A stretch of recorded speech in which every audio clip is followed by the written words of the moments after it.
Hey all எல்லோரும் எப்படி இருக்கீங்க? Welcome to chat with Banu channel. So கொஞ்ச நாளாக வீடியோ போடாததுக்கு சாரி. ஸோ அவுட் ஆஃப் ஸ்டேஷனில் இருந்தேன். நேற்று தான் வந்தேன். நேற்று வந்துட்டு புக்கிங் ரீடிங்ஸ்லாம் முடிக்கிறதுக்கே டைம் ஆயிடுச்சு. ஓகே, இன்றைக்கான ரீடிங் என்னென்னு ஸ்டார்ட் பண்ணுறதுக்கு முன்னாடி ஒரு புது அப்டேட் சொல்லலான்னு வந்திருக்கேன். இந்த சேனலில் வந்து பார்த்திங்கன்னா ஃபுல்லாக ரிலேஷன்ஷிப் சம்மந்தமாக மட்டும்தான் வந்துட்டு உங்களுக்கு வந்து வீடியோஸ் வந்து அப்லோட் பண்ணுவேன். அண்ட் சில பேருக்கு வந்து கெரியர் பற்றி, ஃபைனான்ஸ் பற்றி, பிஸ்னஸ் பற்றி, தன்னோட லைஃப்பில் சில பிரச்சனைகள் அப்பா அம்மாவோட, பிரதர்ஸோட, சிஸ்டர்ஸோட, மாமனார் மாமியாரோட இந்த மாதிரி இஷ்யூஸ்லாம் இருக்கும் பார்த்திங்களா. தன்னோட செல்ஃபாக லைஃப்பில் ரிலேஷன்ஷிப்னு பார்க்கும்போது உங்கள் 2 பேரோட ரீடிங் சேர்த்து வச்சு பார்ப்பேன். அதில் பார்த்திங்கன்னா உங்களோட லைஃப், அதாவது பர்சனலாக உங்கள் லைஃப் சம்மந்தப்பட்ட எல்லா விஷயங்களும், கெரியரு, மணி, ஃபைனான்ஸ், பிஸ்னஸ்ஸு, அதில் என்னென்ன பிளாக்கேஜஸ் இருக்குது, என்னென்ன கோ த்ரூ பண்ணிகிட்ருக்கீங்க, உங்களுக்காக என்னென்ன காத்திருக்கு, ஸோ இது சம்மந்தப்பட்ட கம்ப்ளீட் அப்டேட்ஸ் வந்து இன்னொரு சேனலில் வந்து போஸ்ட் பண்ண ஸ்டார்ட் பண்ணிட்டேன். ஸோ இந்த சேனலுக்கு கொடுத்த அதே சப்போர்ட் அண்ட் லவ் வந்து சேம் அந்த சேனலுக்கும் கொடுங்க. அண்டு டெய்லி இதில் வீடியோ போஸ்ட் பண்ணுற மாதிரி அதுலேயும் வீடியோ போஸ்ட் பண்ணேன். ஓகே, அண்டு அந்த சேனலுக்கான லிங்க்கை வந்துட்டு கமெண்ட் செக்ஷனில் டேக் பண்ணியிருக்கேன். ஸோ சேம் இதே மாதிரியே அந்த வீடியோக்கும் சப்போர்ட் பண்ணுவீங்க நான் நம்புகிறேன். ஓகே, இப்போ நம்ம ரீடிங் ஸ்டார்ட் பண்ணலாம். ஸோ இன்றைக்கான ரீடிங் எதை பற்றி அப்படின்னு கேட்டிங்கன்னா, current feelings of your person. உங்கள் பர்சன் இப்போ உங்களை பற்றி என்ன நினைக்கிறாங்க, அண்ட் ரீயூனியனுக்கு வந்து பாசிபிள் இருக்கா இல்லையா அப்படிங்கிற மாதிரி ஜென்ரல் ரீடிங்ஸ் இன்றைக்கி பார்க்க போகிறோம். ரீடிங் ஸ்டார்ட் பண்ணலாமா? ஆஸ் யூஷுவல் 30 செகண்ட்ஸ்க்கு வந்து உங்கள் பார்ட்னரை நல்லா இமேஜின் பண்ணிவிட்டு, மேனிஃபெஸ்ட் பண்ணிவிட்டு, உங்கள் பார்ட்னரோட நேமை வந்து மனசில் சொல்லிகிட்டே இருங்க, நான் ஷஃபல் பண்ணி முடிக்கிற வரைக்கும்.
ஓகே, ரீடிங் என்னென்னு பார்க்கலாமா?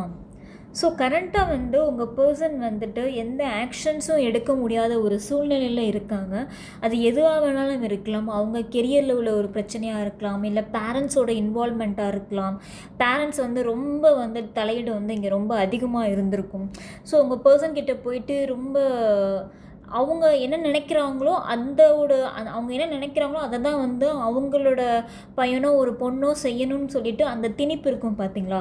ஸோ அந்த ஒரு மோடுலேயே வந்துட்டு இப்போ உங்கள் பார்ட்னர் இருக்கிறதுனால ரொம்பவே வந்துட்டு ஸ்டக்டாக இருக்கிறாங்க. என்ன என்ன டெசிஷன் எடுக்கிறதுனே அவங்களுக்கு தெரியல.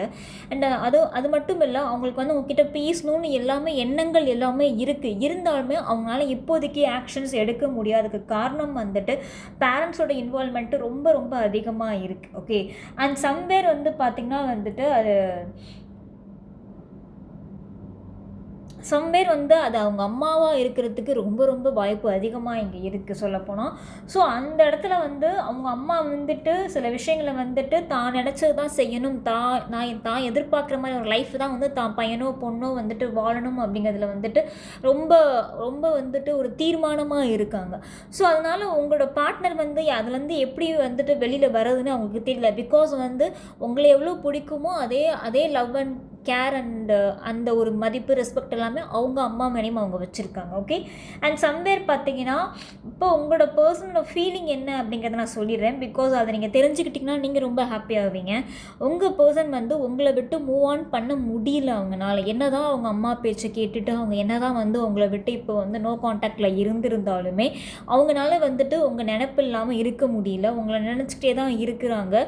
சம்வேர் உங்ககிட்ட வந்து எந்த ஃபீலிங்ஸும் அவங்க எக்ஸ்ப்ரெஸ் பண்ணலை, எதுவும் சொல்லியிருக்க மாட்டாங்க. வெளியிலேருந்து பார்க்குறதுக்கு ஒரு கல்லாக ஒரு ஜடமாக இருக்கிற மாதிரி தெரியும். பட் ரியலி வந்து அவங்க உங்களை மிஸ் பண்ணுறாங்க, உங்களை தேடுறாங்க, உங்ககிட்ட பேசணும்னு நினைக்கிறாங்க.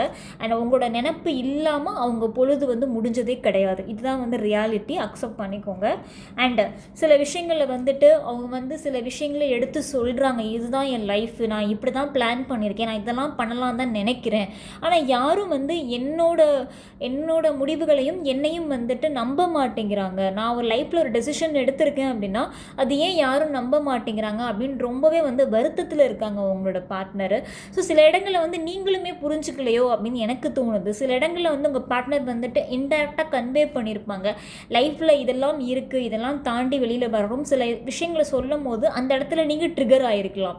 ஸோ அந்த இடம் வந்து உங்களுக்கு வந்து என்ன தோணிருக்குன்னா, அப்போ நீ வந்து ரிலேஷன்ஷிப்பை வந்துட்டு முடிச்சுக்கலான்னு நினைக்கிறியா, அப்போ மூவ் ஆன் பண்ணலான்னு நினைக்கிறியா, அப்போ உங்கள் அம்மா பேச்சு கேட்டுட்டு போகலான்னு நினைக்கிறியா, அப்பா பேச்சு கேட்டுட்டு போகலான்னு நினைக்கிறியா. அந்த அம்மா அப்படிங்கிறது அக்காவாகவும் இருக்கலாம். சம்வேர் வந்துட்டு ஒரு ஒரு ஒரு கேர்ள் எனர்ஜி. ஓகே, சம்வேர் ஒரு கேர்ள் எனர்ஜி, ஒரு உமன் எனர்ஜி. ஓகே, ஸோ இந்த இடத்துல வந்து அவங்க சொல்கிறது அவங்க சொல்கிறத வந்துட்டு காது கொடுத்து கேட்க வந்து யாருமே தயாராக இல்லை அப்படிங்கிறது வந்து நிஜமே ரொம்ப கஷ்டமாக இருக்குது.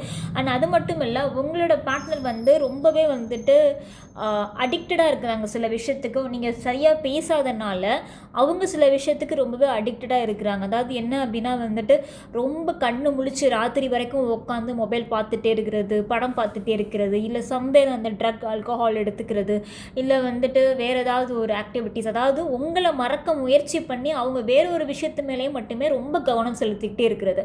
ஸோ எந்தெந்த இடத்துலலாம் வந்துட்டு உங்கள் நினைப்பு வரக்கூடாதுன்னு நினச்சிட்டு வேறு ஒரு விஷயத்தில் அவங்க ரொம்ப ரொம்ப ஹையாக அவங்க எனர்ஜி கொண்டு இன்வெஸ்ட் பண்ணாலும் அவங்களால முடியலை உங்களை விட்டு மூவ் ஆன் பண்ணுறதுக்கு. அதுதான் உண்மை. சில பேர்லாம் வந்துட்டு பார்த்திங்கன்னா வந்துட்டு ஜிம் ட்ரை பண்ணியிருப்பாங்க, ஸோ ஜிம்மு போகிறதுக்கு முயற்சி பண்ணியிருப்பாங்க.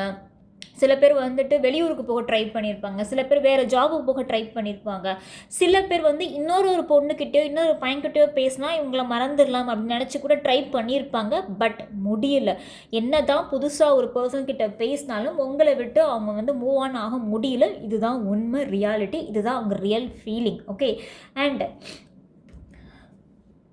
சில இடங்களில் உங்களை ரொம்பவே மிஸ் பண்ணுறாங்க. சில இடங்களில் வந்து உங்களை புரிஞ்சிருந்துருக்கலாமோ, நீங்கள் சொல்கிறத வந்து ஸ்டெப்ஸ் எடுத்திருந்தால் இந்நேரத்துக்கு இந்த பிரிவு ஏற்பட்டிருக்காதோ அப்படின்னு நினச்சும் வருத்தப்படுறாங்க. ஓகே, அண்ட் சம்வேர் உங்களோட காதல் வாழ்க்கைக்குள்ளே வந்துட்டு ஒரு பர்சனோட தலையிட்டு ரொம்ப அதிகமாக இருக்குது. அது அவங்க அம்மாவாக இருக்கலாம், இல்லை ஏதோ ஒரு கேர்ள் பெஸ்டியாக இருக்கலாம், இல்லை ஒரு ஃப்ரெண்டாக இருக்கலாம், இல்லை வேறு உங்களுக்கு சம்மந்தப்பட்ட யாரோ ஒருத்தர் வந்துட்டு இந்த ரிலேஷன்ஷிப்பு நல்லா இருக்கக்கூடாதுன்னு நினச்சி ஒரு தலையிடல் வந்து கண்டிப்பாக இருக்கும். ஸோ அந்த பர்சன் என்ன பண்ணுறாங்கன்னா மூக்க நுழைச்சிக்கிட்டே இருக்கிறது உங்கள் பார்ட்னரோட தாட்ஸில். அவங்களோட தாட்ஸ் என்ன நினச்சாலும் அதை வந்து கெடுத்து விடுறது. இந்த மாதிரி ஒரு செயல்பாடுகள் எல்லாம் அந்த பர்சன் செஞ்சுட்டு இருக்கிறாங்க. ஓகே, ஸோ இப்போ இந்த ரிலேஷன்ஷிப்புக்கு வந்துட்டு என்ன பிளாக்கேஜஸாக இருக்குது அப்படின்னா வந்துட்டு நீங்கள் கொஞ்சம் புரிஞ்சுக்கணும்னு நான் நினைக்கிறேன். சில இடங்களில் நீங்கள் என்ன பண்ணுறீங்கன்னா பட்டுன்னு உங்களுக்கு கோவம் வருது, எரிச்சல் வருது. ஏன்னா அந்த பர்சன் வந்து உங்களை தள்ளி வச்சுருக்காங்க. ஏன்னா நீங்கள் வெளியிலேருந்து பார்க்கும்போது அந்த பர்சன் ஜடமாக இருக்கிறது, ஃபீலிங்ஸ் இல்லாமல் இருக்கிறது உங்களுக்கு வந்து ஒரு என்ன சொல்கிறது, சம்வேர் வந்துட்டு உங்களுக்கு வந்துட்டு இந்த பர்சன் வந்துட்டு எந்த ஒரு ரியாக்ஷனுமே கொடுக்காதனால உங்களுக்கு அந்த கோவம் வருது. அப்போ நான் என்ன முட்டாளா, நான் உனக்காக வெயிட் பண்ணிகிட்ருக்கேன், என்னோடய ஃபீலிங்ஸ் உனக்கு புரியாதா, உன் ஃபீலிங்ஸை மட்டும் நான் புரிஞ்சுக்கணும்னு நினைக்கிறேன், பட் ஆனால் என்ன நீ புரிஞ்சுக்க மாட்டேங்கிறியே அப்படின்னு சொல்லி உங்களுக்குலாம் வந்துட்டு அந்த ஒரு கோவம் ஏற்படும். ஸோ அதனால் வந்து நிறைய சண்டை போட்டிருக்கீங்க உங்கள் பார்ட்னர் கூட. ஸோ அந்த சண்டைகள்லாம் தான் வந்து ரொம்ப பிளாக்கேஜஸாக இருந்துக்கு இந்த ரிலேஷன்ஷிப்பில். அதாவது உங்கள் பார்ட்னரை முடிவெடுக்க விடாமல் உங்களை விட்டு தள்ளி போக வச்சது வந்து அந்த விதமான ஒரு சண்டை, உங்களுடைய கோவம் தான் நான் நினைக்கிறேன். உங்களை நினச்சி ரொம்பவே வந்துட்டு சில இடங்களில் பயப்படுறாங்க. ஏன்னா நீங்கள் எப்படி ரியாக்ட் பண்ணுவீங்க, ஏன்னா அவங்க லைஃப்பில் சில பிரச்சனைகள் போயிட்டு இருக்குது. ஓகே, ஸோ சம்பேர் வந்துட்டு அந்த பிரச்சனைகளை வாய் விட்டு சொல்கிறதுக்கு கூட பயப்படுறாங்க உங்கள் பார்ட்னர் உங்ககிட்ட. ஏன்னா நீங்கள் அந்தளவுக்கு ரொம்ப கோவப்படுறீங்க. இன்னும் சில பேருக்கு வந்து பார்த்திங்கன்னா வந்துட்டு ஏஜ் டிஃப்ரென்ஸ் இருக்கும். இன்னும் இந்த ரிலேஷன்ஷிப்பில் இன்னுமே சில பிளாக்கேஜஸ் என்ன இருக்குது அப்படின்னு கேட்டிங்கன்னா வந்துட்டு உண்மையாக மனசில் என்ன எமோஷன்ஸ் அண்ட் ஃபீலிங்ஸ் இருக்குங்கிறத வந்துட்டு கரெக்டான வேலை வந்துட்டு அந்த பர்சன்கிட்ட வந்து நீங்கள் காமிக்கலையோ, அந்த பர்சன் உங்ககிட்ட காமிக்கலையோ அப்படின்னு எனக்கு தோணுது. பிகாஸ் நீங்கள் வெளியில் என்ன தான் கோவப்பட்டாலும், நீங்கள் வெளியில் என்ன நடந்துக்கிட்டாலும் வெளியில் ஒன்று நீங்கள் காமிக்கிறீங்க, ஆனால் உள்ளுக்குள்ளே ஒன்று வச்சுருக்கீங்க. ஸோ அந்த உள்ளுக்குள்ளே வச்சுருக்க அந்த ரியல் லவ் அண்ட் எமோஷன்ஸை வந்து தயவு செய்து வந்து நெக்ஸ்ட் டைம் வந்து அந்த கண்டிப்பாக ரீயூனியனுக்கான வாய்ப்பு இருக்குது.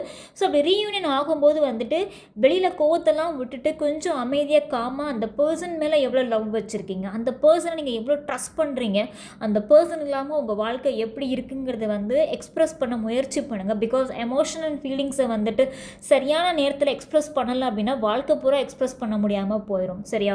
ஸோ அடுத்த தடவை சான்ஸ் கிடைக்கும் போது உங்கள் எமோஷன்ஸ் அண்ட் ஃபீலிங்ஸை எக்ஸ்ப்ரெஸ் பண்ணுறது மட்டும் இல்லாமல் உங்கள் பர்சன் சைட்லேயும் என்ன இருக்குது எமோஷன்ஸ் அண்ட் ஃபீலிங்ஸ் புரிஞ்சுக்க ட்ரை பண்ணுங்கள். ஓகே, ஸோ உங்கள் பர்சன் என்ன கோ த்ரூ பண்ணுறாங்க, உங்கள் பர்சனோட மனசில் என்ன இருக்குது, ஸோ அதெல்லாம் வந்துட்டு நீங்கள் வந்துட்டு சில விஷயங்கள் வந்துட்டு நீங்கள் அந்த பர்சன்கிட்ட வந்து ட்ரிகர் பண்ணி வாங்கினா மட்டும்தான் அந்த பர்சன் உங்ககிட்ட வந்து வெளிப்படையாக எல்லா விஷயத்தையும் பயம் இல்லாமல் சொல்ல ஆரம்பிப்பாங்க.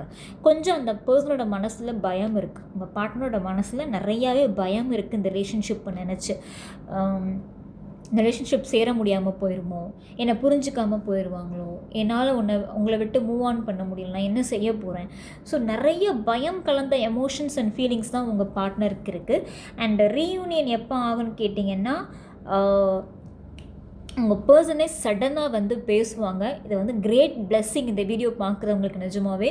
ஸோ உங்கள் பார்ட்னரே வந்து பேசுவாங்க. நீங்கள் தான் ஸ்டெப் எடுத்து போய் பேசணும், கெஞ்சணும் அப்போல்லாம் எதுவுமே கிடையாது. Wait for that time, because divine டைமை நம்புங்க. உங்கள் பார்ட்னரே வந்து ஸ்டெப் எடுத்து ஆக்ஷன் எடுத்து உங்ககிட்ட வந்து பேச ட்ரை பண்ணுவாங்க. ஸோ அப்படி பேச வர சான்ஸை வந்து உங்களுக்கு ஃபேவராக யூஸ் பண்ணிக்கோங்க. எமோஷன்ஸை எக்ஸ்ப்ரெஸ் பண்ணுங்கள். அந்த சைடில் என்ன எக்ஸ்ப்ரெஸ் பண்ணணும்னு நினைக்கிறாங்களோ அவங்களுக்கும் ஒரு ஸ்பேஸ் கொடுங்க.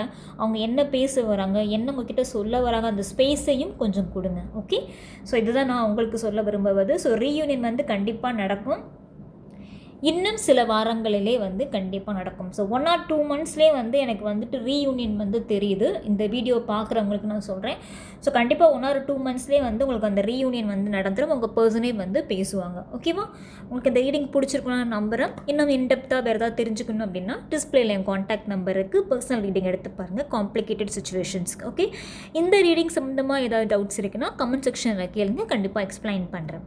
அண்ட் வேறு ஏதாவது டாபிக்ஸில் உங்களுக்கு ரீடிங் வேணும்னா அதையும் கமெண்ட் செக்ஷனில் மென்ஷன் பண்ணுங்கள். நான் நெக்ஸ்ட் வீடியோஸில் போஸ்ட் பண்ணுறேன். ஓகே, டாடா, பாய். எல்லோரும் பாசிட்டிவாக இருங்க.